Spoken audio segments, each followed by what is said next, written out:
soo bannaan baxay inay taageeraan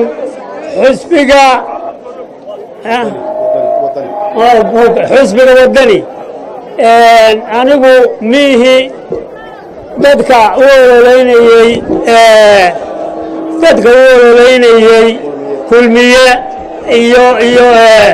iyo waddani midna waxaan ay qurba joogta bannaanka ka timi marka waxaan maanta idiin sheegayaa waxaan isi soo taagay macfalka shalay waxaan ka arkayay halkan niman dhulbaanta ah oo baarlamanka somalilan sheegta oo maalintii snm soo gashay hargeysa suuqa laga soo ururiyey oo ilaa iminka baarlaman sheeganaya miyay idin mateli karaan 17 sano bay baarlamanka ka tirsan yihiin 17 sano iyagoo idinku abtirsanaya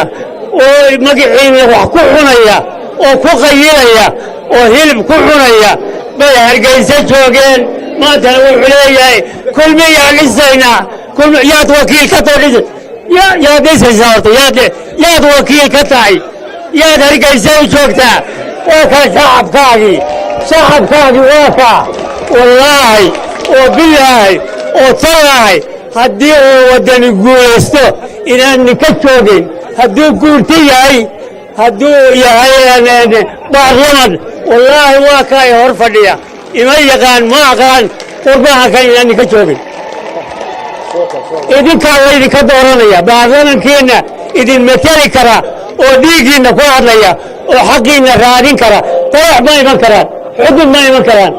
sanaag ma iman karaan laascaad ma iman karaan maalinta lacag soo qaataan bay halka yimaadaan xusbi baan wadnaa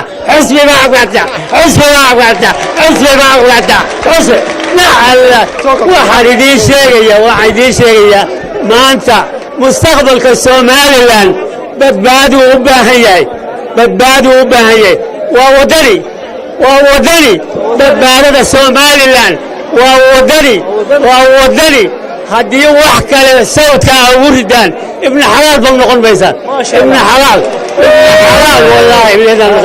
waayo ninka wuxuu leeyahay waa mujaahid